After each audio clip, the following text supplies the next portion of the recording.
Bonjour à tous et bienvenue dans cette première vidéo face caméra.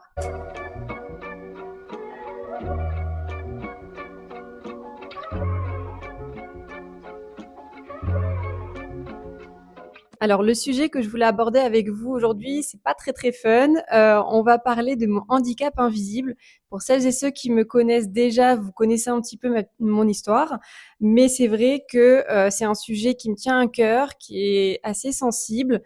Et je voulais tout simplement parler au nom de toutes les personnes qui sont un peu dans le même cas que moi, qui seraient éventuellement se retrouver en moi à travers cette vidéo et pourquoi pas échanger sur le sujet avec des personnes qui se posent des questions, tout simplement qui sont curieux et puis voilà, tout simplement d'échanger avec vous. Alors aujourd'hui, on est nombreux et nombreuses à vivre avec cette maladie qui n'est autre que la scoliose. Personnellement, je vis avec ça depuis mon adolescence. Et c'est vrai que ça fait un petit moment maintenant, le temps passe très vite. Je me suis dit qu'il était temps justement de créer un podcast ou une vidéo tout simplement autour de ce sujet qui est quand même assez important, qui touche pas mal de personnes en France ou même dans le monde. C'est un sujet qui est assez sensible et qui peut discuter quand même aux alentours, avec vos collègues, avec vos amis ou même en famille, alors que c'est un handicap qui est quand même assez important. Donc on va voir ça ensemble. Donc ici, la scoliose, c'est quoi? C'est une déformation ou une rotation de la colonne vertébrale sur elle-même. Faut savoir que c'est le pilier de notre corps osseux et vraiment le centre de notre fonctionnalité physique. Alors, on peut diviser notre colonne vertébrale en 5 parties. Nous avons d'abord le rachis cervical qui va nous permettre justement de faire des rotations de la tête. Vous avez ensuite le rachis dorsal avec lequel on va pouvoir notamment faire le dos rond. Le rachis lombaire qui est la zone vraiment en bas du dos. Et enfin, on a le sacrum et le coccyx qui sont les dernières vertèbres de la colonne vertébrale. Mais pour vous raconter tout ça, on va repartir un peu du début. À l'âge de mes 12 ans, je venais de faire ma rentrée des classes au collège, il me semble. À cet âge-là, j'étais une fille de ce qu'il y a de plus ordinaire. J'aimais dessiner, peindre, mais surtout, j'aimais faire du théâtre. Alors là, c'était une activité scolaire et extrascolaire que justement j'avais découvert en CE2. Et en fait, j'en ai fait pendant nombreuses années, à peu près 7 à 8 ans. Et j'avais donc 3-4 représentations par année à chaque fois parce que du coup, c'était des activités que je faisais à l'école et en dehors de l'école. Donc du coup, j'avais pas mal d'activités. Donc à ce jeune âge, tout ce que je rêvais, c'était tout simplement d'être une petite star de cinéma, de faire du cinéma, du théâtre, etc. Mais avant ça, quelques années avant, je rêvais comme toutes les petites filles d'être Miss France. Donc je regardais les émissions à la télé, c'était pour moi un émerveillement. Pour moi, c'était une expérience de vie que je voulais absolument vivre. C'est pourquoi ma mère m'avait inscrite à un concours de mini Miss et mini Boy, vraiment pour les tout jeunes enfants qui savent à peine parler des fois. C'est vrai que c'était une expérience de vie pour moi. Donc, et en fait, j'avais demandé à ma grand-mère maternelle de me confectionner une robe sur mesure, un peu comme Cendrillon. J'adorais la robe bleue de Cendrillon. Donc, elle avait essayé de me refaire à peu près, pas exactement le même, mais on était à peu près dans les clous. Elle m'a fait cette robe sur mesure bleu turquoise pour cette occasion. Je me suis vite rendu compte que la concurrence était rude, mais le principal c'était de vivre une expérience, mais surtout des émotions. En fait, moi, ce que je cherchais et ce que je cherche encore aujourd'hui, c'est vivre des expériences et ressentir des émotions un peu comme au cinéma. Parce que au théâtre, vous vivez l'émotion avec les personnages que vous avez devant vous quand vous êtes dans le public, mais au cinéma, vous êtes dans la salle. Il n'y a pas d'interaction en fait directe avec les comédiens et les comédiennes. Mais voilà, on vit l'expérience ensemble et c'est ça que j'adorais en fait et que j'adore encore aujourd'hui. Vous allez vous dire où est-ce qu'on en est dans l'histoire parce que je comprends pas trop le rapport entre la robe et la scoliose. On y vient tout de suite. Donc c'était un soir d'automne à ma première année de collège où je devais justement incarner le rôle de Dalida. Ne vous posez pas trop de questions, voilà. J'ai retrouvé cette robe-là donc quelques années plus tard. Heureusement, elle m'allait encore, donc j'ai commencé à défiler dans la maison, tout en répétant mon texte de Dalida, face à mes parents. Et en fait, il s'avère que ma mère, m'avait un peu, reprise dessus en mode, «Essaye de te tenir droite parce que là, il y a des plis dans le dos», et on s'est vite rendu compte qu'il y avait un petit souci. Après constatation que mon dos n'était pas réellement droit, nous sommes donc allés voir le médecin rapidement pour évaluer un diagnostic. J'avais bien une déformation de la colonne vertébrale, plus communément appelée la scoliose. Effectivement, il a diagnostiqué la scoliose et il a dit, bon, dans un premier temps, il faut aller faire une radiologie chez un spécialiste qui nous avait fortement conseillé. Donc on est allé, je crois, même pas une semaine après, vraiment pour évaluer le diagnostic et calculer les degrés, parce que la scoliose se calcule en degrés. Et c'est vrai que ça a été un peu le choc avec ma mère, parce qu'on a fait cette première radiologie ensemble. C'est vrai que généralement à cet âge-là, on fait plus de radiologie de la mâchoire quand vous allez chez le dentiste ou alors, le pied, la cheville et cetera quand vous cassez, quelque chose. Mais c'est vrai que la colonne vertébrale en entier, voir votre corps en entier en radiologie, ça fait quelque chose. Il faut savoir que la scoliose, c'est une maladie d'origine inconnue, mais qui est génétique. Alors je trouvais ça fou en fait qu'aucun médecin ne puisse vous dire d'où ça vient, comment ça vient, et cetera. Alors forcément, il y a des petites hypothèses à ce moment-là, parce que ça apparaît généralement au moment de la croissance, puisque vous avez en fait, beaucoup de portes de charges lourdes pour les étudiants. Ils portent des sacs lourds avec, beaucoup, beaucoup de livres à l'intérieur. Je sais que moi, en tout cas avant, il y avait énormément de livres dans mon cartable. Donc c'est vrai qu'au moment de la croissance, il faut faire énormément attention à ça. Enfin, en tout cas, moi personnellement, je fais très attention, en tout cas quand je vois avec mes nièces et mes neveux, j'essaye d'évaluer déjà un diagnostic ou de faire attention à leur dos. Mais c'est vrai que si vous avez ce petit réflexe-là au moment de la croissance, juste de checker, en fait, vous demandez juste à l'enfant de se pencher en avant, de faire le dos rond et tout simplement, vous pouvez suivre du doigt donc la courbure de la colonne vertébrale. Bien sûr, une colonne vertébrale, c'est jamais droit à 100%, c'est pas une règle. Donc il faut, voilà, il faut être un petit peu indulgent de temps en temps. De toute façon, vous avez quand même des visites médicales qui sont assez régulières à cet âge-là. Généralement, on fait quand même plus attention à ce niveau-là, mais c'est vrai que ça peut passer entre les mailles du filet, un peu comme moi. Donc dans le cas comme le mien, on était sur une courbure donc du rachis, dorsal avec à peu près 25 degrés de courbure, il me semble, et 28 degrés ou 22 degrés, je ne sais plus exactement, en rachis lombaire. Donc vraiment une belle forme de S, qui était déjà très, très bien formée, en tout cas à cet âge-là, et pourtant on avait essayé de prendre les choses assez rapidement. Mais c'est vrai que malheureusement, si c'est pas détecté le plus tôt possible et pas réparer les dégâts du jour au lendemain comme ça, malheureusement, en tout cas, au moment de la croissance, on ne peut pas opérer de suite parce que justement, vous êtes en pleine croissance. Donc, vous avez votre corps qui se forme encore, les os qui se forment encore. Donc malheureusement, on ne peut pas opérer à ce stade-là, en tout cas généralement. Donc après avoir fait cette radiologie, on est envoyé chez un autre spécialiste, celui qui confectionne en fait les corsets sur mesure. Donc c'est vraiment une étape assez importante parce qu'en fait, on vient faire un moulage de votre corps. Donc le corset orthopédique, en fait, il sert à se tenir droit, mais aussi également, il y a des appuis sur, les parties, vraiment, courbées de la colonne vertébrale. Donc on vient contrebalancer, en fait, la courbure, avec ces appuis-là, donc généralement qui sont dans le dos et qui ne sont pas très, très agréables, faut l'avouer. Donc il faut savoir que j'ai eu au total, 3 corsets différents, à peu près un par année, parce que c'est vrai que, bah, comme on est en pleine croissance, notre, corps évolue, il se forme différemment. Donc il faut aussi changer le corset parce qu'en fait, il est fait en plastique. C'est vraiment un plastique très, très dur, avec des scratchs, à l'avant pour pouvoir, l'agrandir et cetera en cas de besoin. Mais c'est vrai qu'à un moment donné, beh, il paraît trop petit, donc il faut en refaire un. Donc au total, moi, j'en ai eu 3. Je devais le garder jour et nuit, 24 heures sur 24. Et oui, ça c'était un peu le deal. Au début, ça a été très, très dur à s'adapter, mais au final après ça a été le corps il s'habitue vite. Donc on a un suivi qui est quand même assez régulier. Tous les 6 mois, je devais faire une radiologie justement pour évaluer les nouvelles courbures de la colonne vertébrale avec le maintien du corset. Donc à savoir si le corset justement, il faisait bien effet ou pas. Parce que c'est vrai que des fois malheureusement, ça peut contrebalancer donc la courbure de la colonne vertébrale. Ça peut a accentuer aussi malheureusement les degrés, de la courbure. Ça, c'est les lois vraiment de la maladie. On essaie de faire le tout pour essayer d'améliorer ça, mais malheureusement, ce n'est pas toujours le cas. Donc c'est vrai que tous les 6 mois, je faisais une radiologie et à chaque fois, c'était vraiment le tirage à la loterie. Donc bien évidemment, on avait, des séances de kinésithérapie. Donc j'avais, oui, 2 à 3 séances de kiné par semaine. semaine. En fait, c'est les séances de kiné, elles viennent avant tout, assouplir un petit peu, notre corps, les muscles, les tendons,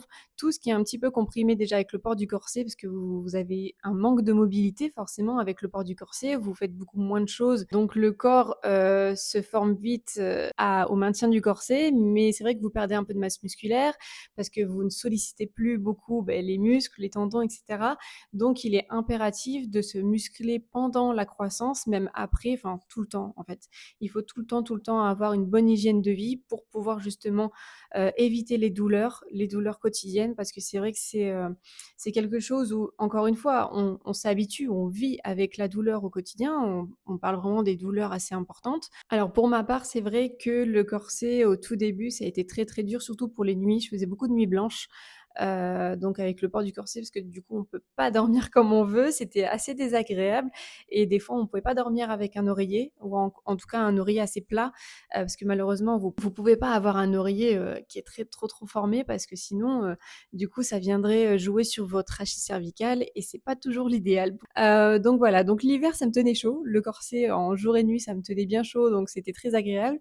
Mais c'est vrai que l'été, c'était assez compliqué parce que, du coup, avec la chaleur, on transpire énormément, donc dans du plastique, H24, c'est vrai que c'est vraiment pas agréable. Donc c'est vrai que, en fait, juste en dessous du corset, avant de le mettre, vous avez une espèce de t-shirt qui vient vous mouler le corps, qui est très, très serrant. C'est un petit t-shirt blanc, que ce soit à manches longues ou à manches courtes, justement pour éviter tous les plis avec le port du corset. Parce que c'est vrai que si vous portez un t-shirt très large, lambda que vous achetez au magasin, en fait, ça va pas du tout être adapté avec le port du corset. Vous allez avoir plein de plis dans le dos et sur tout le corps, même à l'avant, et ça va vous créer des rougeurs, des démangeaisons, donc c'est vraiment pas adapté. Vous pouvez pas forcément, m'habiller comme je le souhaitais, tout simplement parce que le corset, ça venait, contraindre un peu ma mobilité et aussi mon confort, avec mes vêtements. Je mettais généralement des choses assez amples par-dessus pour le cacher parce que bon, des fois c'est vrai que je voulais pas forcément m'exposer, au vu de tout le monde avec le corset, que ce soit dans la rue, au restaurant, donc j'avais tendance à mettre, voilà, mon t-shirt moulant, le corset et par-dessus un pull, un sweat, un gilet ou quoi que ce soit,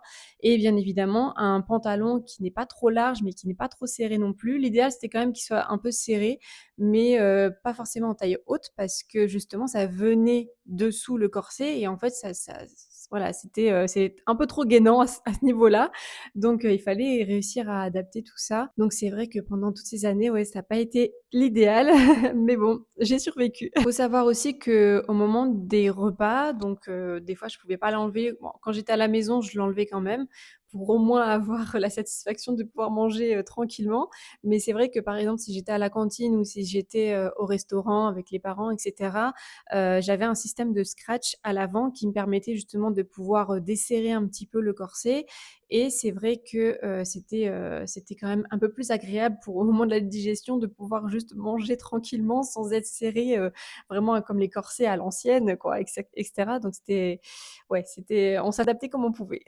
C'est vrai qu'au collège, en tout cas, durant toutes mes années collège, mais du coup, je n'ai pas pu porter de sac. On est assez limité au quotidien, notamment à l'école quand on est étudiant, on peut pas porter de son sac à dos tout simplement. Donc en fait, j'avais opté pour un sac à roulettes. C'est vrai que c'était pas l'idéal en arrivant au collège d'avoir un sac à roulettes, le port du corset, pas vraiment agréable parce qu'en fait, je pouvais pas justement porter de charge lourde parce que j'avais un déséquilibre forcément. Puis tout simplement pour éviter la déformation encore de la colonne vertébrale ou gagner des degrés ou quoi que ce soit, l'idéal, c'est quand même d'avoir, un sac à roulettes, une petite valise ou ce genre de choses. Heureusement, j'étais dans un collège qui était quand même adapté aux personnes à mobilité réduite, donc j'étais avec une autre personne qui était en situation de handicap, mais qui, elle, malheureusement, ne pouvait pas marcher, qui était en fauteuil roulant. Donc en fait, je l'accompagnais à chaque fois parce qu'on était dans la même classe, donc à chaque fois on était ensemble, on essayait de se soutenir mutuellement.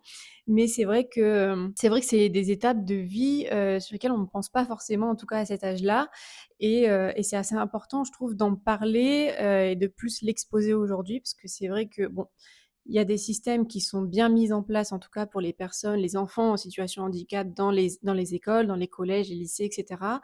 Mais c'est vrai que quand ça nous arrive, on se pose 36 000 questions, on n'a pas souvent les réponses à ça. Vous allez dire que je m'éloigne un petit peu, mais c'est vrai que, quand on vit quelque chose qui est un peu hors du commun, on voit la vie un peu sous un autre angle quand même. Ce qui était vraiment pas agréable en tout cas, à l'école, c'était, tout simplement de rester assise, 8 heures par jour, sur une chaise qui n'était pas forcément adaptée et aussi des salles de classe qui ne l'étaient pas. Je m'explique, par exemple, quand on était en cours de physique-chimie, on avait des tables hautes avec des tabourets, des vieux tabourets et du coup, c'était vraiment pas l'idéal pour moi parce que du coup, en fait, j'avais le corset à l'arrière, donc au niveau de vraiment du rachis lombaire et c'est vrai que c'était, ça accrochait à chaque fois la chaise, à chaque fois le tabouret, donc d'une chaise à l'autre, d'un tabouret à l'autre, d'une salle à l'autre, c'était vraiment pas, le plus adapté. Donc une fois le collège terminé haut la main avec le brevet en poche, je me suis orientée en fait vers un bac art appliqué. C'était vraiment pour moi une évidence parce que l'art, c'était une manière pour moi de m'échapper un petit peu et j'avais décidé donc de m'engager vers un bac art appliqué. C'est vrai que l'école était un petit peu éloignée de chez mes parents, donc je me suis retrouvée en internat. C'était encore une étape sur laquelle je devais m'adapter, au niveau des transports en commun, de la valise, des affaires parce que forcément j'avais, tout le matériel d'art appliqué à porter en fait, tout simplement. C'était vraiment pas l'idéal, c'était pas les meilleures études adaptées avec ce problème de dos, parce que c'est vrai qu'on avait des pochettes en format A3 avec toutes les feuilles, le matériel de peinture, l'ordinateur, le chargeur et cetera. À force, ça faisait quand même pas mal de poids. Heureusement, j'avais des amis sur place, sur qui je pouvais compter, mais c'est vrai que c'était pas toujours, l'idéal. C'est vrai qu'aujourd'hui, je sais pas si j'aurais entrepris les mêmes études, mais je ne regrette pas du tout en tout cas. C'est vrai que, quand je réfléchis un petit peu en arrière, parce que je suis quelqu'un d'assez très têtu quand même, quand j'ai quelque chose en tête, j'y vais à fond et j'ai du mal à prendre du recul parfois par rapport à tout ça. Mais c'est vrai que, le port de charge, en tout cas pour les élèves qui sont en études d'art, vraiment, c'est la folie parce que vous pouvez pas vous permettre de laisser votre matériel dans la salle de classe parce qu'à chaque fois vous changez de salle de classe pour en fonction de la matière, en fonction des matériaux que vous devez utiliser et cetera. Donc c'est vrai que c'était pas le plus idéal pour moi, mais c'était vraiment un passe-temps favori. J'ai pas mal vécu le lycée vraiment, c'était pour moi, c'était une évidence tout simplement. Je me suis jamais considérée comme, quelqu'un d'à part. Je veux dire, j'ai toujours été très bien entourée, que ce soit par mes amis ou ma famille. J'ai jamais vu ce handicap-là comme vraiment un gros handicap assez lourd, parce que je sais qu'il y a pas mal d'enfants à cet âge-là, malheureusement, qui ont des handicaps beaucoup plus lourds que ça. Mais vraiment, moi, je l'ai pas mal vécu. Je me suis dit: «C'est pas grave, c'est une passe de la vie, il faut que je vive avec et puis on verra plus tard, peut-être que ça va s'améliorer». Vraiment, j'avais l'espoir que, après le port du corset, après la fin de ma croissance, j'allais être libre et j'allais pouvoir vivre une vie tout à fait normale. Donc pour moi, c'était juste une étape de vie à surmonter et puis, c'était parti, quoi. Donc comme je le disais, j'étais en internat, en tout cas pour ma première et deuxième année, de lycée. J'avais toujours mes sorties, pour pouvoir aller à mes séances de kinésithérapie. Je faisais aussi beaucoup de piscine, parce que c'est vrai que la piscine, c'est un sport qui, en fait, est idéal, en tout cas pour ce genre de problème de santé, parce que ça vous permet de pouvoir, vous muscler, l'intégralité de votre corps. Donc c'est vraiment l'idéal pour se muscler et maintenir quand même, une bonne hygiène de vie, en tout cas par rapport à ça. Si je pouvais revenir en arrière, c'est vrai que des fois je m'accorderais un petit peu plus de temps de pause. Si je faisais rien, pour moi c'était pas bien. Je prenais pas assez le temps de prendre soin de moi, de juste, tout simplement prendre du temps à me relaxer et à me détendre parce que c'est vrai que la nervosité que j'avais en fait, elle se reconcentrait sur, mes muscles du dos et cetera, sur les tensions nerveuses que je pouvais, cumuler à force et avec le corset, c'était pas vraiment l'idéal. Mais c'est vrai qu'aujourd'hui, je le vis un peu mieux quand même. J'ai essayé de ralentir un petit peu la cadence. Donc nous sommes en première au lycée, je passe cette énième radiologie. On m'annonce que ma croissance est terminée, que je n'aurai plus de nouveau corset, que c'est terminé et qu'il faut réapprendre à vivre sans. Alors ça paraît fou, mais quand on m'a dit ça, j'étais vraiment pas prête. Pour moi, je devais encore garder mon corset pendant une année ou 2, mais pas du tout. C'est arrivé comme ça un peu du jour au lendemain. C'est vrai que moi, à cet âge-là, j'étais pas du tout prête donc à ne plus porter le corset. Pour moi, je m'étais tellement habituée. En fait, c'est vrai que devenu une partie de moi, une partie que mon corps avait acceptée, que mon cerveau, que psychologiquement j'avais accepté, que j'avais intégré, à mon corps. Donc c'était vraiment, comme si on enlevait une partie de moi tout simplement si je n'avais plus le port du corset et ça a été vraiment, des périodes assez difficiles parce que notamment la nuit, encore la journée, je pouvais me permettre de, m'habiller comme je le souhaitais. Je pouvais enfin m'habituer à racheter des vêtements au magasin tout simplement pour le plaisir et pas uniquement en fonction du port du corset. Mais c'est vrai que mais la nuit, c'était la folie parce que la nuit, je m'étais tellement habituée à avoir quelque chose qui me serre constamment, qui me tient chaud, qu'en fait, quand je me suis retrouvée à dormir sans le corset, je me suis dit: «Oh là là!» C'était, très étrange et mon corps a eu du mal à s'habituer et même psychologiquement, c'était assez dur. Pour des personnes lambda, ça paraît tout à fait normal de dire: «Waouh, la libération, j'ai plus de corset, je peux enfin dormir comme je le souhaite».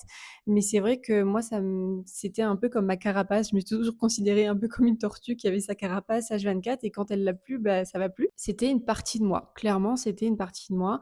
En fait, je me souviens que je me serrais les bras, je me serrais avec les bras, en fait, pour ressentir un peu ce serrage de corset que j'avais eu avant, pour essayer de me réhabituer à dormir, sans. Je m'enroulais dans la couette, vraiment, comme un saucisson tout simplement pour me sentir serrée, et pour avoir chaud parce que c'est vrai que, pour essayer de psychologiquement me rappeler, comment je dormais avant, mais c'est vrai que pendant toutes ces années, je me suis vite habituée à ça. C'est toute une nouvelle habitude à prendre, en fait. Donc on se retrouve au bout des 6 mois tout simplement à réévaluer les degrés de la scoliose et mauvaise surprise, il faut opérer.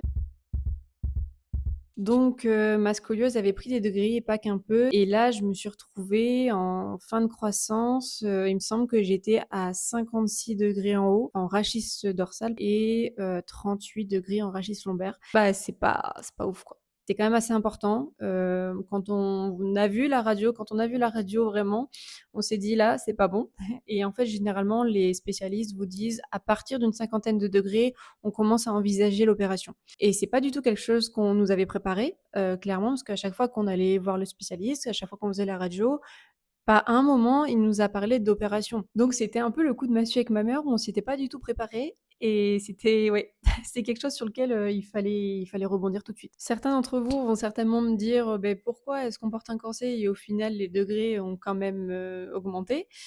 Malheureusement, c'est un peu les lois de la maladie. On essaye d'éviter le pire. Imaginez peut-être que si j'avais pas du tout porté de corset, là, la scoliose, elle aurait amplifié, peut-être en 1 année ou en 2 ans et au final, j'aurais peut-être dû me faire opérer plus tôt que possible, sans avoir fini ma croissance ou quoi que ce soit. Alors je sais pas du tout comment ça aurait pu se passer, mais c'est vrai qu'on a évité le pire, je pense, et en tout cas, malheureusement, bon, il fallait opérer et c'était inévitable. Parce que c'est vrai que le spécialiste, sur le coup, il nous a dit: «Mais si vous vous faites pas opérer tout de suite, enfin, en tout cas, tant que vous êtes jeune, tout simplement à 40, 50 ans, vous allez vous retrouver dans une chaise roulante, vous pourrez plus rien faire, vous allez avoir des douleurs de plus en plus intenses au quotidien. Vous ne pourrez pas, faire un travail tout simplement qui vous plaît, vraiment au quotidien à faire, telle tâche et cetera. Ça va devenir, un enfer tout simplement donc plus tôt possible, plus tôt on opère et meilleure la qualité de vie sera. Alors c'est vrai que sur le coup, avec ma mère, on était un peu sceptiques, on essayait d'avaler un petit peu la pilule déjà. Donc moi je vous rappelle, moi j'étais en première au lycée, il me restait encore 1 année pour pouvoir passer mon bac et en même temps mon permis. Donc c'était un peu le deal qu'on a fait avec le spécialiste. On s'est dit: «On va attendre 1 an». On va attendre 1 an, moi j'étais pas prête, clairement, j'étais pas prête. Je voulais pas arrêter l'école comme ça, juste avant le bac. Si j'avais eu l'opportunité et en tout cas je l'ai saisie, je l'ai créée l'opportunité, c'est que j'ai attendu 1 année. J'ai dit: «OK, je passe mon bac, je passe mon permis de conduire et let's go à l'hôpital». Donc ça a été un challenge, plus pour moi que pour lui, je pense, parce que c'était bon un petit contre-avis médical quand même, mais du moment où vous n'acceptez pas une opération, il est difficile de la faire.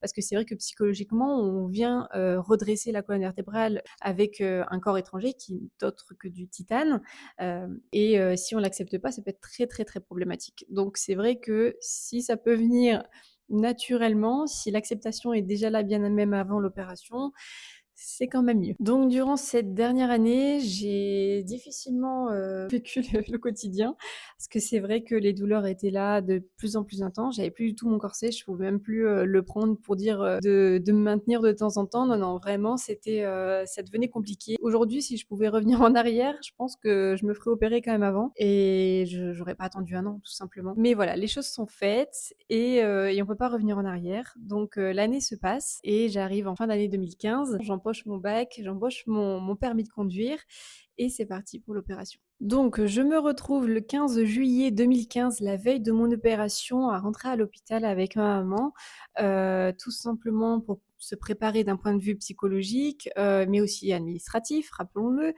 Faire tous les tests, prise de sang, refaire une radiologie à dernière minute, puis voilà, hein, se préparer à cette lourde opération qui va venir redresser la colonne vertébrale. Bien évidemment, pas à 100 parce que, comme je le dis, une colonne vertébrale n'est jamais droite comme une règle. On enlève les piercings, le maquillage, le vernis à ongles et cetera. Vraiment, on se prépare, on est neutre et en fait, on fait la dernière radiologie justement pour évaluer les derniers degrés de la scoliose juste avant l'opération, ce qui est quand même beaucoup plus, agréable pour les chirurgiens que de constater, la courbure, au moment de l'opération. Alors désolée pour celles et ceux qui sont un peu sensibles, vous pouvez avancer un petit peu dans la vidéo si vous le souhaitez. En gros, la dernière radiologie, donc la veille de l'opération, c'était pas une radiologie toute simple où vous vous mettez debout, les bras sur le mur et clairement vous attendez que ça se passe.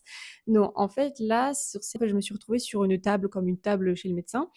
Je m'allonge sur le dos, et en fait, on me met des sortes d'étriers aux pieds qui sont reliés à des poids et ces poids sont reliés à un appareillage qui vient me prendre, en fait, au niveau des cervicales, donc du rachis cervical et ça vient «m'agrandir» entre guillemets. Vous allez me dire: «C'est un peu de la torture». Oui, c'est un peu de la torture, mais c'est un moyen très, très intéressant, en tout cas pour les chirurgiens qui vont opérer, de connaître un peu l'élasticité de la colonne vertébrale. Donc c'est vrai que c'est un peu la torture, mais en aucun cas ça m'a fait mal, pas du tout. Je l'ai vraiment très bien vécu, limite j'ai rien senti. Donc en fait, je me suis retrouvée vraiment à appuyer sur mes pieds, à me sentir un petit peu plus allongée, un peu plus grande et à ce moment-là, je devais rester immobile pour pouvoir faire la radiologie à ce moment-là et vraiment, mais j'ai rien senti du tout et ça par contre, cette radiologie-là, je l'ai pas vue parce qu'elle était directement envoyée pour les chirurgiens donc j'ai pas pu, voir un peu à quoi ça ressemblait, mais en tout cas, on m'a expliqué que c'était pour connaître un peu l'élasticité de la colonne et bien évidemment, pour évaluer en fait, si on pouvait, agrandir la colonne à peu près de combien de degrés. Donc on arrive en fin de journée, je retourne dans ma chambre et je dois aller dans une salle de bain où je dois me laver complètement à la bétadine, vous en doutez bien, c'est un peu normal, ça fait partie du processus et en fait, en sortant de ces salles de bain-là, les infirmières me demandent de m'allonger complètement nue sur une table une fois-ci. Je me dis: «Bon, c'est reparti».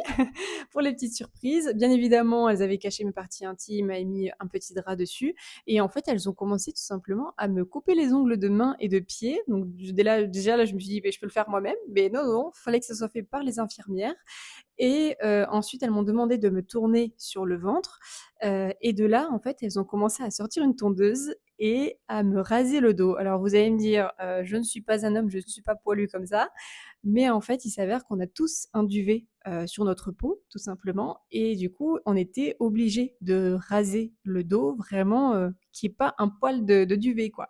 Donc c'était assez surprenant, j'étais pas du tout prête à ça. On m'avait pas prévenue, mais voilà, en aucun cas ça n'a fait mal, mais pas du tout. C'était vraiment juste pour préparer, mon corps à l'opération et surtout, pour les chirurgiens. Comme ça, ils avaient pas à le faire le jour J et c'était fait, quoi. Alors, faut savoir que moi, j'étais dans un hôpital, public, donc du coup, j'allais me retrouver avec une personne dans ma chambre, mais heureusement, la veille de l'opération, ce n'était pas le cas. Par contre, ma mère avait pu, demander à rester avec moi, en tout cas les premiers jours, post-opératoires. Donc à partir de la veille de l'opération, donc la première nuit, ma mère avait un lit à côté de moi et elle avait pu rester, à mon chevet, tout simplement. Donc on a passé notre dernier repas ensemble. Je lui ai même fait remarquer que je pouvais faire le dos rond une dernière fois de toute ma vie parce qu'après je n'aurais plus eu cette mobilité-là tout simplement après l'opération.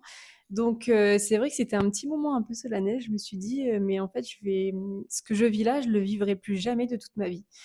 Je ne pourrai plus faire le dos rond, je ne pourrai plus, je sais pas, toucher mes pieds avec mes mains, enfin des trucs tout bêtes en fait, mais c'était quelque chose que j'ai voulu vivre à 100 et partager ça avec ma mère ou en tout cas avec un proche à ce moment-là et je trouve que c'est vraiment bien d'avoir un soutien psychologique, en tout cas à ce moment-là, pour ce genre d'opération-là ou même pour n'importe quelle opération, je dirais. C'est vraiment bien d'avoir quelqu'un avec soi et de pas se retrouver tout seul et de dire: «Bon, bah, j'attends que le temps y passe». Mais bon, voilà, dernier repas et après à jeun, à partir de minuit et puis on dort tout simplement après et on se réveille, il me semble il était, 6 heures du matin. On se retrouve le matin du 16 juillet 2015, 6h30 du matin, réveil, première douche à la bétadine, c'est reparti et on enfile la blouse bleue. Donc voilà, j'étais assez énervée, assez excitée. Pas vraiment, pas énervée dans le sens où, j'étais pas contente. Non, non, non, énervée, excitée en mode, bon, bah, c'est parti, comme avant de rentrer sur scène au théâtre, j'étais prête quoi, j'étais prête psychologiquement et c'est vrai que j'étais un peu trop énervée. Du coup, j'avais, une tension qui était assez élevée donc là, les médecins, ils m'ont dit: «Non mais là, il faut que tu te calmes un petit peu». Donc ils m'ont donné un petit médicament pour pouvoir me calmer parce que c'est vrai que là, j'étais partie, je faisais des bonds dans tous les sens. Donc ils m'ont dit: «Bon, on va se calmer parce que là, on est parti pour, 7 à 8 heures d'opération». C'est pas un petit peu, non, non, c'est toute une journée quand même d'opération. Donc ma mère, elle avait pris, son temps à la plage parce que heureusement, l'hôpital se trouvait en bord de mer. C'était quand même mieux que d'être à Paris, les pieds dans le bitume. Non, non, se retrouver les pieds dans le sable, c'était quand même plus agréable et même pour ma mère quoi, en tout cas pour les premiers jours. Donc c'est vrai que, pour moi, je l'ai vécu comme juste une sieste en fait. Je suis rentrée au bloc et dodo quoi. C'est vrai que pour, la famille, tout ça, les amis, qui attendaient un petit peu des nouvelles, c'est vrai que ça a été un petit peu long. Alors je me retrouve faire un petit bisou à maman et puis lui dire à tout à l'heure et donc on se retrouve dans une petite salle qui est avant, la salle opératoire où là, on vient me préparer encore une fois. On vient me piquer les intraveineuses sur les mains. Je me souviens que c'était une douleur assez intense, mais comme j'étais déjà un peu shootée au médoc, bon voilà, j'étais un peu endormie et un peu en mode: «Attention, ça fait un peu mal». Mais en tout cas, voilà, après les intraveineuses, beh, là, j'ai plus vu, plus rien entendu. J'étais dans un sommeil bien profond et je me suis réveillée, bah, ouais, 7-8 heures plus tard, quoi. Donc mes premiers réflexes après l'opération, ça a été tout simplement d'ouvrir les yeux. Je pouvais pas parler parce que j'étais clairement dans le coltard, j'avais été intubée et cetera donc la bouche un peu asséchée et cetera. Mais c'est vrai qu'il me semble que j'avais levé les mains en mode, «C'est bien la réalité? C'est je suis où? Je suis dans quelle pièce? Que se passe-t-il?» Je pense que j'étais clairement en train de divaguer parce que, bah, j'étais complètement shootée à la morphine en fait, à 200 donc je savais pas trop ce qui se passait. Je sais que les infirmiers m'ont dit, «Vas-y, reste calme, tranquille, tu te réveilles, on va te ramener dans ta chambre». Donc là, on fait un petit passage dans le couloir et ils me déposent dans la chambre où ma maman m'attendait. Du coup, ma mère est toute contente, toute souriante, elle me dit: «Bon, comment ça va? Comment tu te sens?» et cetera et en fait, elle m'a dit que bien tardivement, donc pas le premier jour, mais les jours d'après, elle s'était un petit peu inquiétée. Elle avait demandé aux infirmiers, aux infirmières s'ils avaient fait la bonne opération, parce qu'en fait, elle m'avait retrouvée avec un bandeau blanc tout autour de la tête. J'avais des hématomes sur les pieds, sur les mains. Vraiment, c'était un peu choquant pour ma mère. Elle se dit: «Mais qu'est-ce qu'ils ont fait à ma fille?» et en fait, ça faisait partie de l'opération. Vous allez me dire de quoi? De me torturer? En fait, ils avaient installé un système de halo. Donc en fait, le halo, c'est comme un gros cercle en métal qu'ils viennent mettre sur la boîte crânienne à l'aide de vis, vraiment qui vissent au bord de la boîte crânienne pour maintenir donc toute la tête avec les cervicales. Et ensuite, il y avait une sorte d'étrier qui tenait mes pieds. Et pareil, en fait, au moment où je me redressais, eh bien, tout simplement, ils ont tiré sur ma tête et ils ont tiré sur mes pieds. C'est vraiment, vraiment, c'est hardcore. Vraiment, c'est hardcore. Mais heureusement, on sent rien du tout. On n'a aucune douleur. Post-opératoire, c'est comme si de rien n'était. Mais c'est vrai qu'au moment de l'opération, c'est quand même quelque chose qui est assez surprenant. Je sais qu'il y a pas mal de vidéos qui tournent sur YouTube ou sur les réseaux où ils expliquent tout simplement en 3D comment se déroule une opération de l'arthrodèse. Mais voilà, en fait, on vient installer donc des systèmes de broches en titane tout au long de la colonne vertébrale, donc en fonction de ce qu'il faut redresser, etc., en fonction de la scoliose et des degrés qui sont calculés au préalable. Et en fait, on vient fixer ces broches à l'aide de vis, de boulons. Vraiment, c'est de la mécanique. C'est de la mécanique, mais en aucun cas, vous ne ressentez tout ça après, vraiment vous êtes complètement endormi, vous ne sentez plus rien. Alors bien évidemment, comme, toute autre opération, il y a toujours des risques. Le plus gros risque de toucher la moelle épinière, en fait, c'est ce qui vous permet tout simplement d'émettre des informations entre votre cerveau et vos membres inférieurs et supérieurs, tout simplement pour faire des gestes, en fait, pour marcher, pour utiliser vos bras, vos mains, et cetera. C'est des informations qui sont envoyées directement de votre cerveau, qui sont envoyées dans votre système nerveux, qui passe dans la colonne vertébrale et qui vient émettre ce mouvement. Donc en fait, c'est vrai que quand on vient toucher à la colonne vertébrale, le plus gros risque, malheureusement, ça serait de toucher ce système nerveux-là et que malheureusement, vous n'ayez plus de mobilité parce qu'une fois qu'il est touché, on ne peut pas le réparer. On ne peut pas revenir en arrière, on ne peut pas réparer ce genre de problématique, on va dire. Après l'opération, quand vous vous réveillez, les premiers réflexes des chirurgiens, des infirmiers, c'est vraiment de vous demander est-ce que vous sentez vos pieds, est-ce que vous pouvez bouger vos pieds, vos bras, vos mains, etc. C'est vrai que ça paraît vraiment de la torture, mais c'est pas du tout quelque chose que j'avais appréhendé et vraiment quelque chose que j'avais pris conscience avant l'opération. Enfin, moi j'étais là, le chirurgien il arrive, il me salue, etc. Il prend un stylo et en fait il vient un geste sur mon pied, etc. pour savoir si vraiment je sentais quelque chose, s'il y avait un petit réflexe, etc. Donc bien évidemment oui, heureusement pour moi, j'avais une mobilité de tous mes membres, tout allait bien. C'était une très bonne opération. En tout cas, les chirurgiens étaient très satisfaits du résultat. L'opération m'a fait gagner quand même 3 centimètres. Alors ça paraît peut-être peu, mais c'est beaucoup. Quand votre corps est habitué à une certaine hauteur pour visualiser n'importe quoi, hein, que ce soit la table, les chaises, quand vous faites la cuisine, la vaisselle, etc. Quand vous avez une certaine vision à une certaine hauteur et que du jour au lendemain vous vous réveillez et vous avez 3 centimètres de plus, clairement, faut se réhabituer. C'est toute une réadaptation qu'il faut prendre en compte. Donc en tout cas, moi, encore une fois, je vous explique tout ça par rapport à mon expérience de vie, à mon expérience autour de l'opération de la scoliose, mais qui date de 2015. Je sais qu'aujourd'hui, les techniques ont encore évolué. En tout cas, je sais que nous, on avait vraiment, ils nous coupaient vraiment tout le dos, donc tout au long de la colonne vertébrale, vous avez une cicatrice tout simplement pour pouvoir émettre cette opération. Aujourd'hui, je pense, je ne sais pas si c'est déjà le cas, il me semble qu'ils passent en dessous de la peau, qu'ils font juste un point en haut et un point en bas de la colonne vertébrale et qui passent les broches par en dessous de la peau pour justement éviter de couper toutes ces terminaisons nerveuses parce que c'est vrai que ça limite un peu les dégâts. Je ne sais pas si c'est vraiment le cas aujourd'hui. D'ailleurs, s'il y a des spécialistes qui passent par ici, je suis preneuse des informations. Mais en tout cas, voilà, c'est une opération qui est quand même assez lourde, qui a quand même des gros risques, faut l'avouer. Mais la plupart du temps, ça se passe toujours très bien. Des fois, malheureusement, ça peut ne pas se passer bien, mais voilà, c'est fait partie des risques, ça fait partie de la vie et on espère que ça se passe toujours au mieux à chaque fois. Alors, pour parler des autres risques, si par exemple on se fait pas opérer tout de suite, si moi par exemple j'avais pas voulu me faire opérer du tout de toute ma vie, c'est vrai que en fait les problématiques qui viennent s'ajouter à la scoliose, c'est malheureusement donc la déformation de la cage thoracique aussi. Donc du coup, vous avez vos poumons qui sont de moins en moins développés. En tout cas, ils essayent de s'adapter un peu à l'espace qui leur reste, malheureusement malgré la formation. Donc problème respiratoire. Mais en tout cas, voilà, il peut avoir beaucoup, beaucoup de complications. Si vous avez le choix de vous faire opérer, faites-vous opérer. Vraiment, clairement, moi je vous le dis, je vous le recommande, je vous pousse à le faire. Si les médecins, les chirurgiens vous disent, voilà, il faut opérer, n'hésitez pas, faites-le. Donc les 2 premiers jours après mon opération, c'est vrai qu'en fait pendant 2 jours déjà j'étais restée allongée. Je ne pouvais pas me lever, je pouvais pas marcher, on faisait ma toilette alors que j'étais allongée, à même le lit. Je mangeais allongée, vraiment je faisais pas grand-chose à part dormir, regarder la télé et même ça, c'était très fatigant parce que j'étais complètement dopée à la morphine donc en fait, le temps passe assez vite parce que c'est vrai qu'on la plupart du temps on dort. On a aussi quelques visites de la famille et des proches donc ça fait toujours un peu plaisir mais c'est vrai qu'on est complètement, sur une autre planète avec la morphine en tout cas en fonction de chacun. On le vit un peu différemment mais c'est vrai que moi je passais le clair de mon temps à dormir et à essayer de demander, à ma mère de pouvoir, me basculer de gauche à droite. C'est le seul mouvement que je pouvais faire, en tout cas juste de dormir un peu sur le côté gauche et un peu sur le côté droit pour justement éviter, d'avoir, beaucoup d'engourdissements. Donc c'est vrai que c'était quelque chose, sur lequel je devais déjà m'adapter à ce moment-là, alors que j'étais complètement shootée à la morphine. Tout ce que je voulais, c'était de sortir vite de cette période-là parce que c'est vraiment que c'était pas agréable du tout. Et il faut prendre en contexte que je suis quelqu'un, enfin j'étais déjà quelqu'un de très angoissé, de très stressé et clairement tous les infirmiers qui venaient me voir à chaque fois, ils me disaient: «Mais clairement, mais tu es la patiente la plus stressée et la plus angoissée de tout l'hôpital», alors que j'étais quand même prête à me faire opérer de la colonne donc quelques jours avant. J'étais bien psychologiquement, il y avait pas de souci.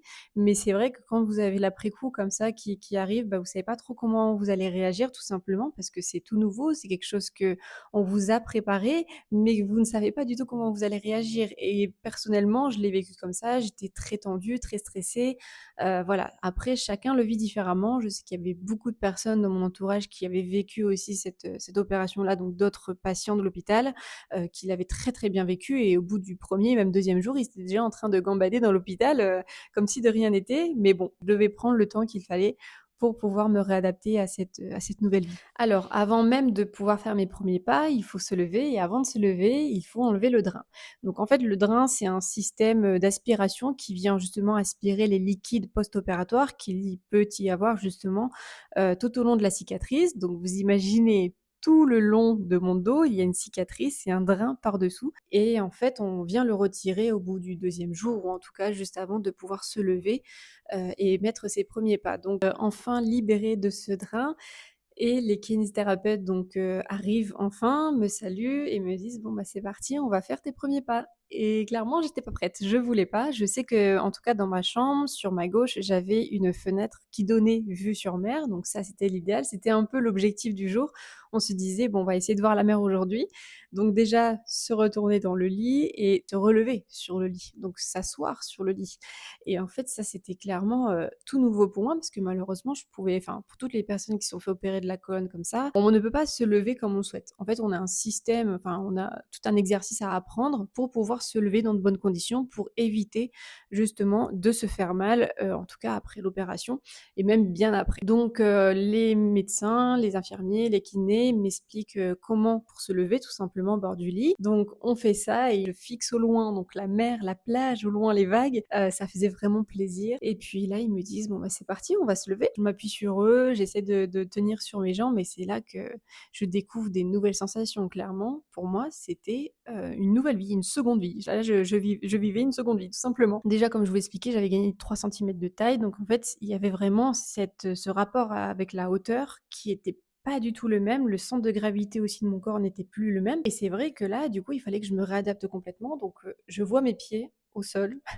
Pour moi, ils étaient à des années-lumière, vraiment, ils étaient super loin. Je me suis dit: «Mais je vais jamais y arriver, enfin, c'est pas possible, c'est pas mon corps». Je reconnaissais plus mon corps, en fait et là, ils m'ont rassurée et cetera et puis ils m'ont dit: «Allez, c'est parti, essaye de faire juste un pas. Genre, tu mets juste un pied en avant et puis après le second suivra et cetera» et c'est vrai que les premières sensations ont été vraiment enfin, je peux même pas vraiment le décrire parce que c'était quelque chose d'unique et je pense que toutes les personnes qui l'ont vécu, diront comme moi, enfin, c'est pas quelque chose qui est descriptible, c'est vraiment quelque chose qui est unique et vous vous dites: «Waouh, vous faites vos premiers pas». C'est comme si vous disiez à un bébé de faire ses premiers pas et qu'il se souvenait de cette sensation-là. Enfin, c'est vraiment quelque chose d'incroyable. Donc heureusement pour moi, j'arrive à faire mes premiers pas, je fais le tour du lit, je me rassois, je me rallonge. Voilà, c'était vraiment l'épreuve de la journée. J'étais contente, ma mère toute souriante aussi. Donc je me suis retrouvée à peu près 2 à 3 semaines, sur, l'aile, pédiatrique, avec d'autres enfants qui eux aussi ont vécu, la même opération que moi.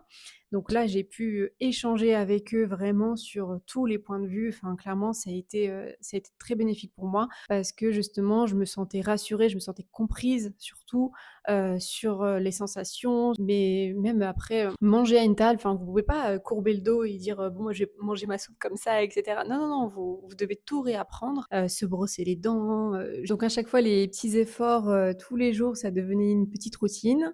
Tout simplement marcher tout le long du couloir de l'aile, faire les allers-retours, dire: «Aujourd'hui j'ai fait 3 allers-retours, demain j'en ferai 5 et cetera. C'était des petits challenges tous les jours qu'on se donnait avec les autres enfants en tout cas, qui étaient hospitalisés sur place et puis même d'autres enfants qui étaient aussi en situation de handicap et on se soutenait mutuellement et vraiment ça, je trouve que c'est vraiment top. C'était vraiment une bonne ambiance en tout cas avec les infirmiers, les infirmières, les kinés, il y a vraiment une très bonne ambiance et ça fait très plaisir de se retrouver justement dans ce genre de situation, d'être très bien entouré parce que c'est important. N'importe quelle opération que vous subissez, le tout c'est d'être entouré. Enfin, c'est la base de la base. Donc voilà, pour moi, il fallait que je me réapprenne à m'habituer, à me reprendre un petit quotidien, voilà, à ma façon, tout simplement, comme par exemple dessiner à table. Donc dessiner sur une table, c'était vraiment nouveau pour moi aussi parce que j'avais pris des positions que je ne pouvais plus prendre maintenant. Je pouvais plus me mettre à ras contre la feuille, pour simplement, faire, minimaliste et cetera. Il fallait que je me réadapte complètement donc c'est des fois, c'était un peu énervant parce que, beh, du coup, je me dis: «Mince, je pourrais plus jamais me mettre comme ça, je pourrais plus faire comme ça». Enfin, voilà, il fallait que, voilà, je réadapte tout ça mais ça fait partie du challenge. Donc les jours suivants, à l'hôpital, c'est vrai que j'étais suivie par un kiné qui était très, très, très sympa. Il s'appelait Mario. Je sais qu'à chaque fois, il essayait de me faire rire parce que c'est vrai que, j'étais toujours très tendue, très stressée. J'avais clairement les épaules au niveau des oreilles. J'étais comme ça. J'étais comme ça à l'hôpital et je bougeais pas. J'étais comme ça: «Eh salut, ça va?» Vraiment, c'était n'importe quoi, hein. Aujourd'hui, je me vois, je me dis: «Mais attends, mais qu'est-ce que tu as fait là? Ça va plus du tout là». Donc les premiers exercices chez le kiné, c'était tout simplement de me détendre les épaules, en tout cas les trapèzes. Donc j'étais face à un miroir et je devais faire des mouvements tout simplement, des épaules pour pouvoir essayer de détendre tout ça et de me dire: «C'est bon, tu es safe, il y a pas de souci, tu peux voilà, tu peux être tranquille». Puis ensuite les exercices tout simples chez le kiné, faire du vélo, et en fait son plus grand plaisir, c'était de mettre plein d'objets au sol et je devais, ramasser tous les objets qui étaient au sol. Alors vous allez me dire, «Non mais ça suffit, enfin c'est quoi ces exercices?» Et en fait, c'est tout bête, mais ramasser des objets au sol, c'était une étape. À chaque fois, je perdais l'équilibre, à chaque fois, je tombais en arrière, donc heureusement, il était derrière pour me rattraper, mais je perdais l'équilibre parce que du coup, votre équilibre enfin, vous êtes complètement, chamboulé par rapport à ça et même pour ramasser un objet à terre, beh, c'est une épreuve de vie, clairement. Donc du coup, voilà, il me réadaptait à faire plein de gestes du quotidien, tout simplement, pour pouvoir, être plus tranquille après en rentrant chez moi et me dire: «C'est bon, j'ai appris ça chez le kiné, je peux faire comme ça» et cetera. En fait, il faut tout simplement plier les genoux, mais toujours s'accrocher à quelque chose aux alentours pour essayer de pas tomber parce que des fois, ça m'arrive encore aujourd'hui de pas avoir de pas avoir d'équilibre, tout simplement quand je suis accroupie, de tomber en arrière. Ça m'est déjà arrivé, par exemple, quand, j'avais mon filleul qui faisait ses premiers pas et cetera. Moi, j'étais là en mode: «Ah, il veut me faire un câlin, il veut arriver vers moi et me faire un câlin et se tenir sur moi» et en fait, moi, je pouvais pas, il fallait que je me tienne sur lui aussi, donc c'était assez folklorique. Je Aujourd'hui, j'en rigole, mais c'est vrai que, beh, c'est des choses toutes bêtes, en fait. C'est juste être accroupi, caresser un animal de compagnie ou alors, juste avec un enfant en bas âge, bah, du coup, en fait, vous devez complètement vous adapter à la situation. Donc il faut savoir, bien évidemment, qu'on a refait une radiologie, classique, cette fois-ci, post-opératoire pour, visualiser donc en fait le matériel qui a été posé, dans ma colonne, pour visualiser les nouveaux degrés, donc de la courbure, de la double scoliose que j'avais. Bien évidemment, elle est toujours présente, mais beaucoup moins importante. Vous imaginez que j'ai quand même gagné 3 centimètres de taille, ça veut dire que, on a quand même bien redressé, les courbures et à ce jour, il me semble que c'était aux alentours de même pas, 15-20 degrés en tout cas de courbure. C'est quand même beaucoup mieux que les 58 que j'avais avant. Vraiment merci aux chirurgiens, merci aux spécialistes, merci à tous les infirmiers, en tout cas, pour votre soutien et le travail que vous avez accompli tout simplement parce que moi ça a changé ma vie. Ça, je peux que vous remercier. Alors c'est vrai que tout à l'heure je vous parlais des risques, post-opératoires bien évidemment.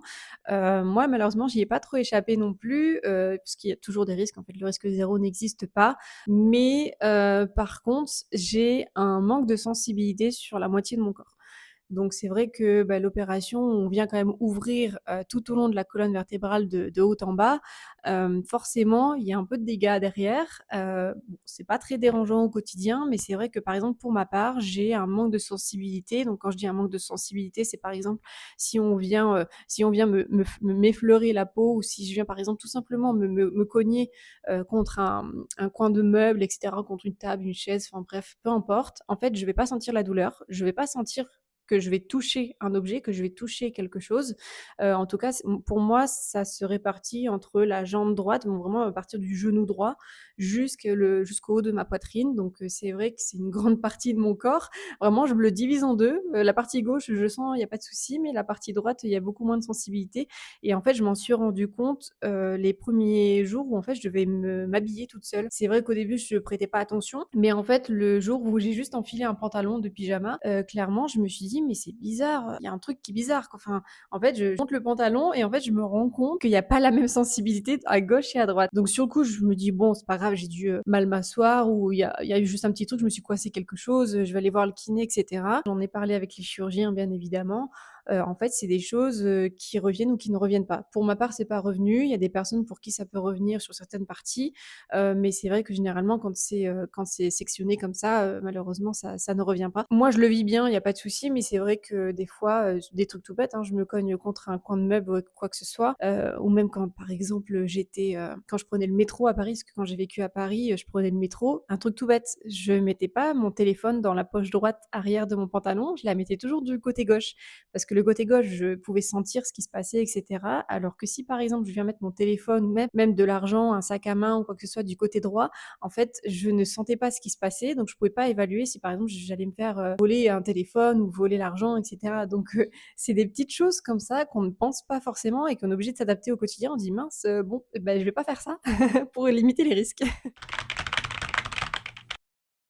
Donc il s'est passé à peu près un mois post-opératoire où on a pu me dire: «Bon, bah, c'est bon, tu es prête, tu peux rentrer à la maison». Donc c'est vrai que j'avais passé pas mal de temps en partie, pédiatrique avec les enfants et cetera et c'est vrai que, bah, ça a été, une période vraiment, entre guillemets «de ma vie». Enfin voilà, j'ai mis ma vie entre parenthèses à ce moment-là. Enfin là, maintenant, il fallait ressaucer dans le grand bain, reprendre la vie réelle et se réadapter encore une fois de plus, et en fait, tous les jours, encore même aujourd'hui, je m'adapte, je me réadapte à certaines situations, dans certaines conditions. Tous les jours, c'est un challenge, en fait. Donc pour moi, au moins, ça limite un petit peu la petite routine. À chaque fois, c'est bon, bah, aujourd'hui, comment je vais devoir m'adapter? Bah, après ça devient quand même une routine, mais je veux dire dans telle ou telle situation, ça à chaque fois, ça différencie un petit peu. Donc faut savoir qu'en fait, le retour se fait toujours en ambulance allongée. En tout cas, c'est un dispositif qui est pris en charge, en tout cas avec votre assurance. Vous pouvez en aucun cas prendre la voiture, vous asseoir et faire des heures de voiture, ça c'est pas possible. Vous avez des restrictions après l'opération, après ce genre d'opération.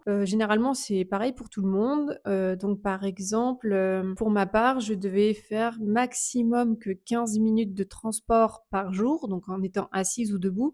Généralement, c'est assise. Par exemple, la voiture, je pouvais faire plus de 15 minutes de voiture par jour. Parce qu'en fait, toutes les secousses que vous ressentez en voiture, pour vous, c'est peut-être anodin parce que vous n'avez pas de problème, mais pour les personnes qui sont sensibles du dos, et cetera, et surtout après une opération comme ça, en fait, ça vient pas du tout, aider à la consolidation de la colonne vertébrale. Donc en fait, pendant un mois, j'étais limitée à faire 15 minutes de voiture par jour maximum. Je ne pouvais pas dormir, avec un oreiller pendant les 3 premiers mois, donc je restais vraiment allongée, full allongée comme sur une planche. Ensuite, je pouvais pas manger des aliments qui allaient me ballonner un petit peu le ventre, tout simplement parce qu'en fait, le fait d'avoir le ventre ballonné, d'avoir le ventre gonflé, ça venait tendre la peau et éventuellement tendre la cicatrice et comme je n'étais pas encore cicatrisée à 100 à ce moment-là, forcément, ça pouvait, enfin ça n'aidait pas en fait à la cicatriser. Donc en fait, j'avais un régime alimentaire et bien évidemment pas de sport, pas d'activité physique ou ce genre de choses. Il fallait vraiment limiter un maximum les secousses ou alors, les chocs, qui pouvaient, compromettre justement, cette cicatrisation et aussi la consolidation de mes os avec les broches en titane, les vis et cetera. Donc vraiment, il fallait limiter tout risque, pendant les 3 premiers mois. Ensuite, bien évidemment, il y a toujours un suivi, radiologique, quand si c'est nécessaire. Donc il me semble que c'était au bout des 3 premiers mois, ensuite 5 mois, 6 mois, 5 mois, 8 mois, enfin un truc comme ça. Enfin, au bout d'autant de temps, après on espace le temps des radios parce que forcément les radios, c'est pas forcément très, très bon pour la santé non plus et bien évidemment, pas d'exposition au soleil, durant, 1 année complète. Donc justement pour la cicatrice, afin qu'elle cicatrise au mieux et qu'elle se voit le moins possible. Donc voilà, c'était les réglementations que j'avais en tout cas pendant la première année post-opératoire et puis après je pouvais, reprendre une vie, tout à fait, normale. Alors bien évidemment, moi je ne fais pas les choses à moitié et je fais pas forcément les choses dans les clous. Donc du coup, je me retrouve en septembre 2015, donc déjà un mois s'est passé entre ma rentrée, entre l'hôpital et chez mes parents et en fait, ma rentrée scolaire se faisait au mois d'octobre, donc mi-octobre, il me semble et c'était, encore plus loin de la maison, c'était à peu près à 2 heures de route. Donc j'avais pas de voiture à ce moment-là, même si j'avais le permis, j'avais pas encore de voiture et je me sentais pas capable, enfin, clairement, c'était pas possible de faire 2 heures de voiture le matin et le soir. Donc j'ai dû prendre une colocation sur place avec d'autres étudiants et en fait, j'avais à peu près une demi-heure de marche jusqu'à mon établissement scolaire qui, bien évidemment, c'était toujours dans le milieu artistique. J'étais en études de graphisme à ce moment-là et forcément, qui dit études artistiques, dit forcément matériel à porter. Encore une fois, c'était des challenges pour moi tous les jours.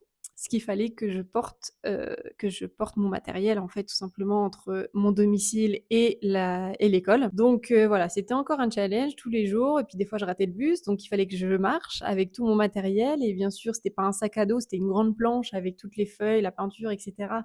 Donc c'était, plus, d'un côté que de l'autre, donc c'était quand même assez un peu asymétrique. Ça n'aidait pas forcément. Ça n'aidait pas forcément. Puis pour, toute autre raison, en fait, j'ai arrêté, l'étude artistique et de m'orienter vers un autre cursus scolaire. Donc ça, c'était encore une autre histoire que je vous raconterai peut-être dans une autre vidéo. Mais c'est vrai que j'ai un parcours assez atypique en tout cas, jusqu'à aujourd'hui.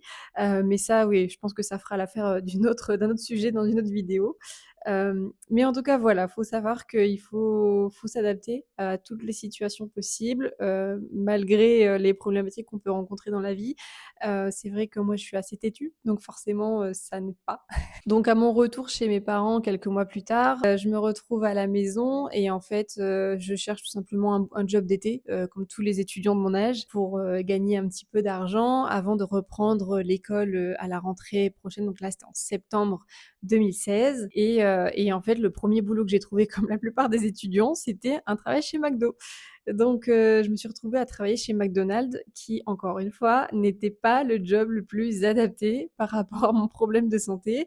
Bien évidemment, je limitais, mes ports de charges lourdes et cetera, donc tout ce qui était livraison et cetera, je le portais pas. Enfin, mes collègues étaient au courant. Encore une fois de plus, encore merci aux collègues, à cette période-là de m'avoir aidée et encore aujourd'hui, parce que c'est vrai que malheureusement, je peux pas tout faire. Maintenant, je suis assez limitée au quotidien. Ben voilà, il fallait que je me réadapte et même juste pour un job étudiant chez McDo, bah, c'était pas si simple. Donc ça va, heureusement les collègues, me soutenaient et m'encourageaient aussi et les managers étaient quand même assez compréhensifs, donc il y avait pas de souci avec ça et j'ai réussi à travailler tout l'été, il y avait pas de souci.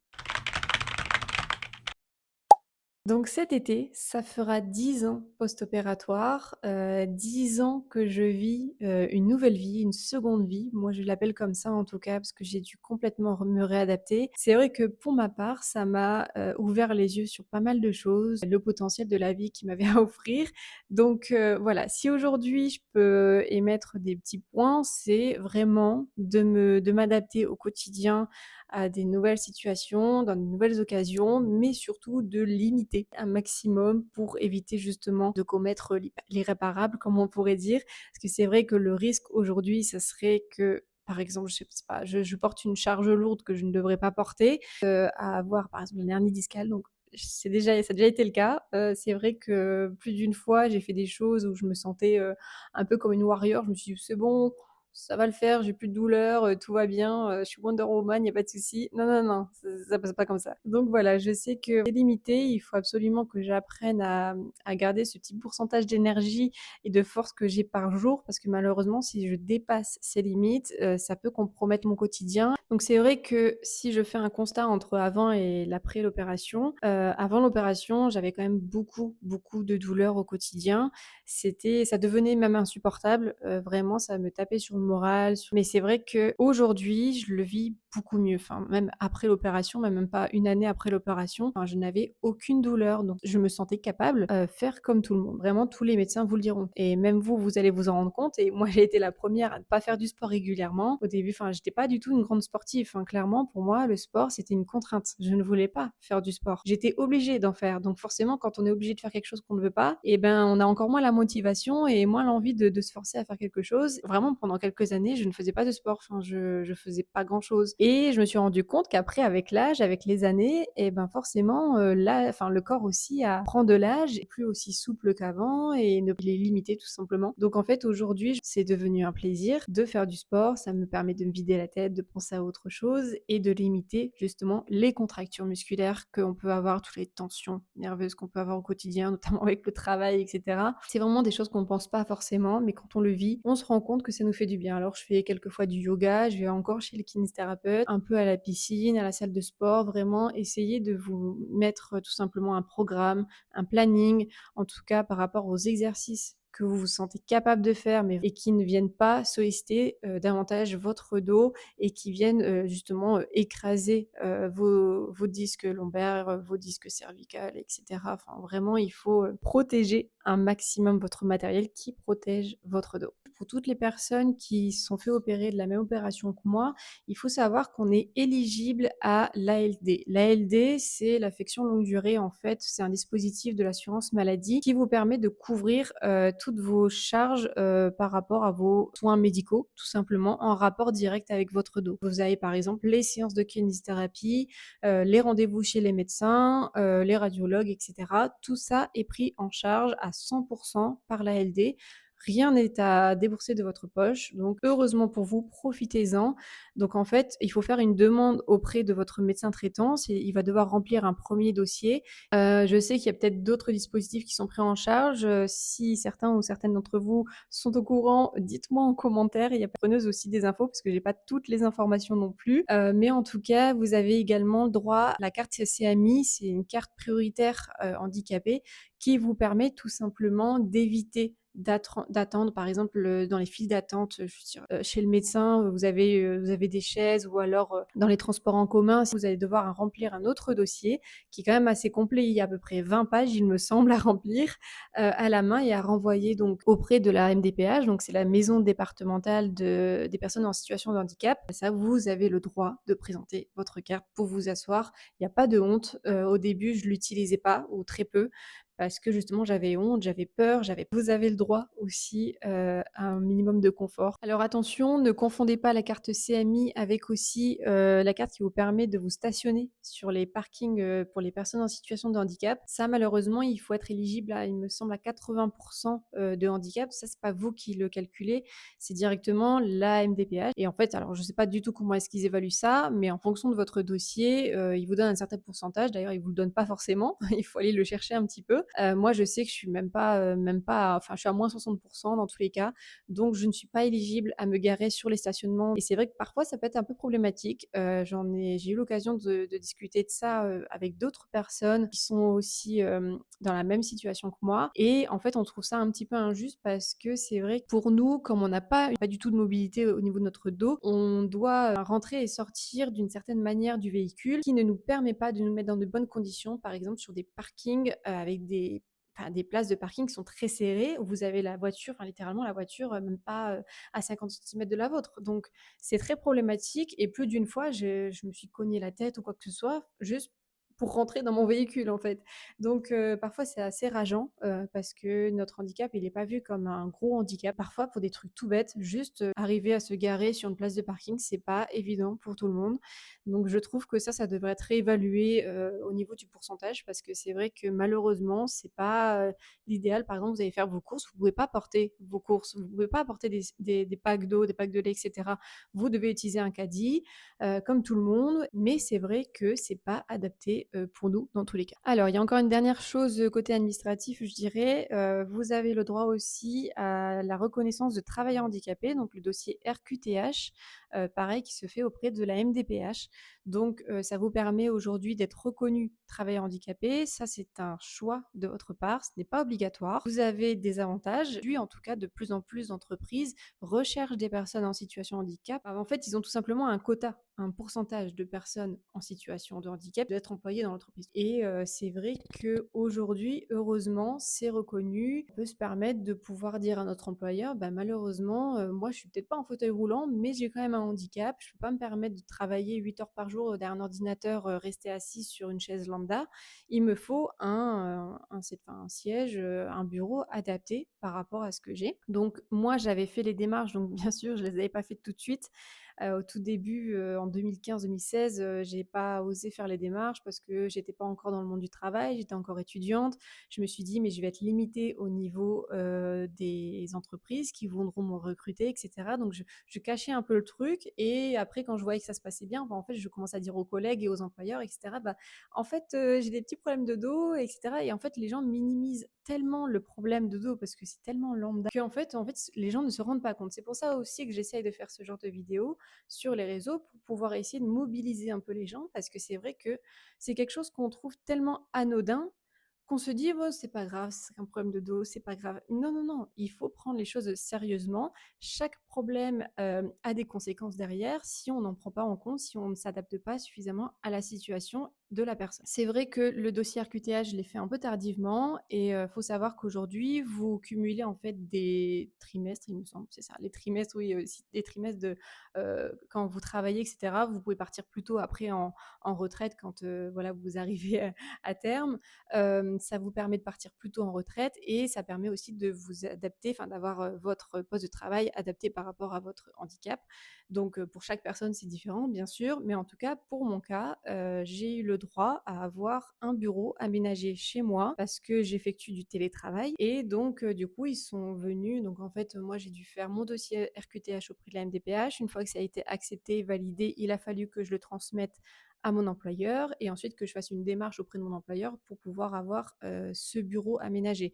Bien évidemment, ça dépend de votre entreprise, ça dépend de votre job, ça dépend de plein de choses. Il faut tout simplement en discuter auprès des RH, auprès de votre employeur pour vraiment prendre connaissance de vos avantages par rapport à cette situation. Donc heureusement pour moi, j'ai un bureau adapté, donc j'ai un bureau électrique où je peux me permettre de travailler assise et aussi debout. J'ai un siège ergonomique, j'ai un écran, un clavier et aussi une souris ergonomique parce que voilà pour les tendinites et cetera. Voilà, tout est adapté aux meilleures conditions, je dirais, pour pouvoir limiter donc les douleurs quotidiennes que vous pouvez avoir, par rapport à votre job. Donc voilà, n'hésitez pas à aller voir, à aller faire un petit tour en fait sur les sites internet de la MDPH ou à les contacter directement pour en savoir davantage. Vous pouvez prendre rendez-vous avec eux directement par téléphone ou par mail, il me semble. Voilà, essayez de vous rapprocher d'eux, de connaître vos avantages, parce que vraiment, c'est quelque chose que moi, personnellement, je n'avais pas pris en compte dès le départ, dès les premières années, en tout cas, où j'ai commencé à travailler, où j'étais jeune étudiante, etc. Et franchement, aujourd'hui, je prends du recul et je me dis, j'aurais dû le faire tout de suite, mais voilà, après, c'est comme ça. Alors encore une fois, il s'agit uniquement de mon retour personnel sur, cette expérience de vie. Je sais qu'il y a beaucoup de filles qui partagent aussi sur les réseaux, leur vie au quotidien suite à cette opération de la scoliose. Je dis les filles parce qu'en fait, on est 8 fois plus touchés par la scoliose que les garçons. C'est vrai que durant toute ma vie, je crois que j'ai croisé que 2 garçons, qui ont été opérés de la colonne vertébrale comme ça, suite à une scoliose. Je sais que ouais, j'ai rencontré pas mal de filles, c'est vrai, durant toutes ces années et franchement, n'hésitez pas à venir, me contacter sur les réseaux, aussi bien sur Instagram pour les messages en privé et laissez vos petits commentaires, sous cette vidéo si jamais vous avez des questions qui peuvent en servir à d'autres. Je ferai un plaisir de pouvoir vous y répondre. Encore une fois, je n'ai pas toutes les réponses, je ne suis pas chirurgienne, je ne suis pas médecin. J'ai employé des termes, que je connaissais, que je pouvais, tout simplement trouver sur internet, sur lesquels je me suis quand même appuyée sur des bases assez concrètes. Mais en tout cas, voilà, c'était une petite vidéo pour vous partager, pour vous sensibiliser auprès de ce handicap-là, auprès de voilà, ça va peut-être ouvrir les yeux sur certaines personnes, ça va, peut-être enlever un peu trop d'appréhension sur d'autres personnes également qui vont se faire opérer de la même opération. Pas tout simplement à venir m'envoyer des petits messages, il y a pas de souci, de bienveillance bien évidemment. On est là pour ça ici. En tout cas, je vous remercie beaucoup pour cette attention. Désolée si la vidéo a été un peu longue, mais voilà, c'était un sujet que je voulais absolument aborder avec vous, en tout cas dans un premier temps. Et puis on se retrouve, pourquoi pas, dans une prochaine vidéo sur un autre sujet peut-être un peu plus fun. Allez, je vous dis à bientôt. Ciao.